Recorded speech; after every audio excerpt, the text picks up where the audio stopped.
السلام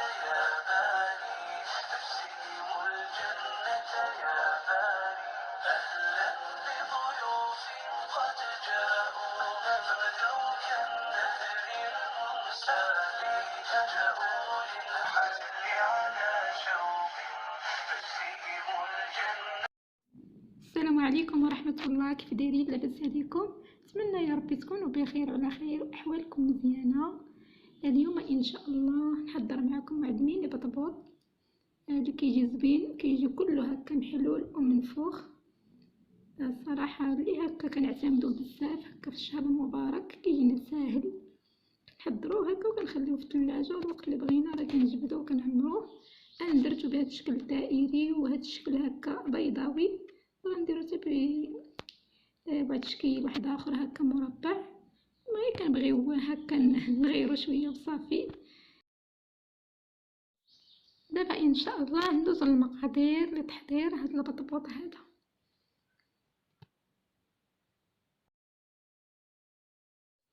بالنسبه للمقادير ممكن تحضروه بهاد القمح الفينو وحتى بالقمح تاع الدار، تا هو كتغربلوه تحيدو منه ديك النخاله، تا هو كتحضروا به راه كيجي زوين. انا هنا خديت زلافه تاع الفينو عامره، خديت زلافه ونص ديال الدقيق الابيض. كنديرو الملح حسب الذوق،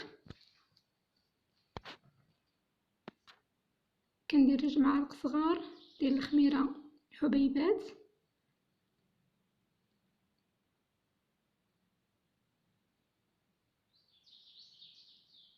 وكندير واحد المعلقه صغيره ديال السنيده اختياريه غير باش هكا تحمروا لنا شويه. كندير واحد 2 معالق ديال زيت الزيتون صافي، هادو من المكونات او زيت المائده صافي، وكنعجنوه هكا بلا ما يكون دافي باش يخمر لينا البطبوط ديالنا.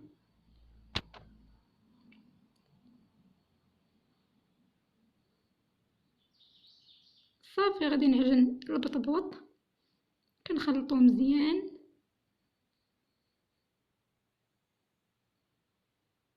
بالنسبه للعجين ديال البطبوط ما كيكونش قاصح وما كيكونش خفيف بزاف، كيكون هو هذاك.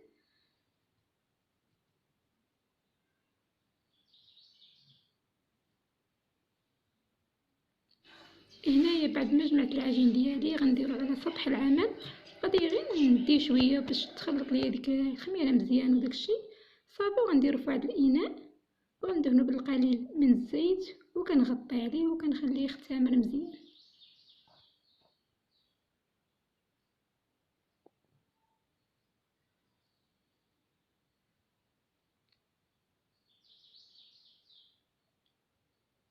هنايا بعد ما خمرت ليا العجينه مزيان صافي كناخد القليل من الفينو صافي وكنرشو على سطح العمل وكنحطو العجين ديالنا. غادي نقسمها على 2 كرات، ضروري ما نديرو الدقيق حيت العجين كيكون شويه كيتلصق معنا، كيكونش قاصح بزاف وما يكونش خفيف بزاف هكا باش يجينا البطبوط ناجح معنا.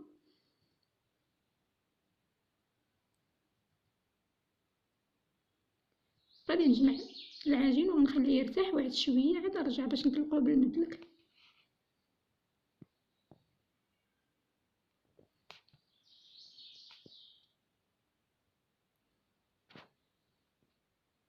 صافي هنايا كناخد الدلاك وكنطلق العجين وانا كنرش الدقيق. بالنسبه للعجين ما كيكونش رقيق بزاف وما يكونش غليظ.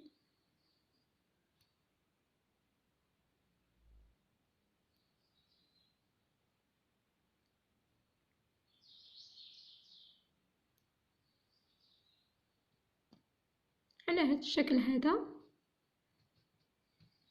صافي كناخدو قطعه وكنقطعو هكا من البطبوط ديالنا الحجم اللي بغينا حنايا، كبار او صغار.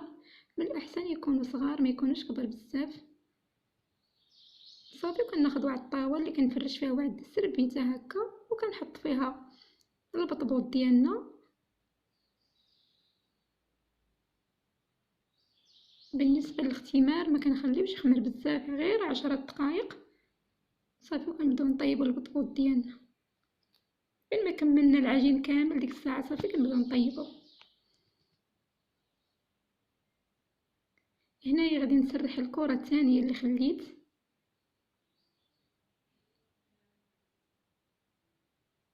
ضروري كنرشو الدقيق مزيان.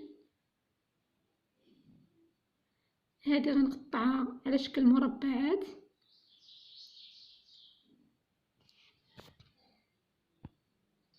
انا هنايا خديت غير الجراره تاع القطاعه تاع البيتزا، هي باش غنقطع. الا عندكم ديك قطاعه بحال اللي كنقطعوا بها البطبوط الدائري، كتكون حتى هي مربعه، قطعوا بها صراحه كيجيو احجام بحال بحال.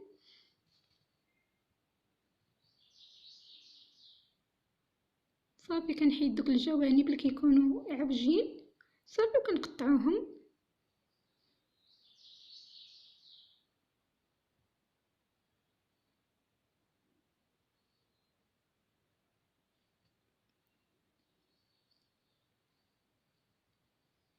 بهذا الشكل اخواتي، وتا هما كنحطوهم نخليهم تا هما يرتاحوا شويه.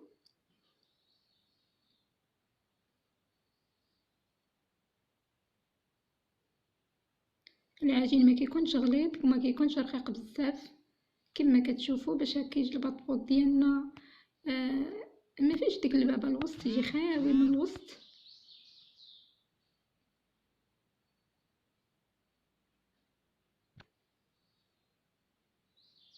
نستمروا بهذه الطريقه حتى نكملوا كاع العجين اللي عندنا.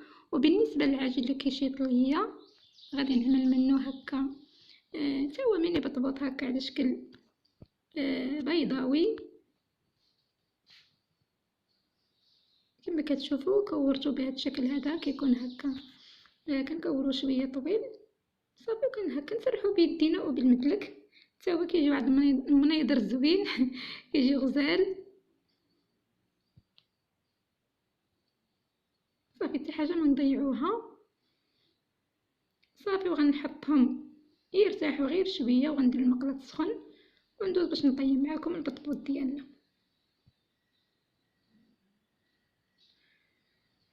هنايا خديت المقله درتها سخنات، كرماو البطبوط ديالنا وحنا كنقلبو غير كيبان لنا كيبدا يشد راسو صافي كنقلبو. ضروري ما كنبقاو نقلبو هكا باش البطبوط ديالنا يتنفخ معانا. العافيه كتكون شويه مجهده ما كتكونش قليله بزاف.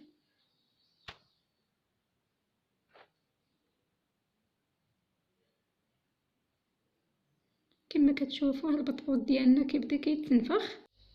صافي اخواتي، وكنستمر بهذه الطريقه حتى نكمل كاع الكميه اللي عندي. انا هنايا كطيبته بلا زيت بلا حتى شي حاجه، كنطيبو هكا ناشف. صافي واللي طابت كنحيدها.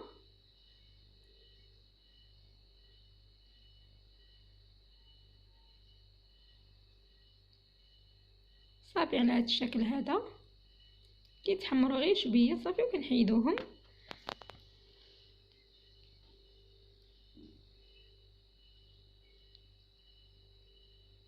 كيجينا ساهل هاد البطبوط هكا. صافي كاين اللي كيوجد منه كميه كثيره وكيعملها هكا في المجمد، وكاين اللي كيوجد غير داكشي اللي باغي في نهارو. من الاحسن اللي هو بارك في الدار يوجد داكشي غير تاع النهار، حيت ساهل دغيا كنوجدوه ما فيش حاجه كثيره. والناس اللي خدامين مساكن الله يحسن عوانهم راه كيوجدوا كميه كثيره وكيعملوها هكا في الثلاجه وكيبقاو فين ما كيبغيو هكا كيجبدوه. بالنسبه للشكل الاخر حتى هو طاب كيجي حتى هو منفوخ انتما كما كتشوفوا. وبالنسبه للحشوه كديروا اي حشوه نتوما بغيتو كتفضلوا. بالنسبه ليا ما شاركش معكم الحشوه لضيق الوقت. انا عمرته هنايا غير بالدجاج اللي طيبته على شكل شاورما. عملت مع الخس والمايونيز وشويه البصل ومطيشه والزيتون. صافي كديروا اي حشوه بغيتو هانتوما كتشوفوا كيفاش كيجي خاوي من الوسط كيجي منفوخ.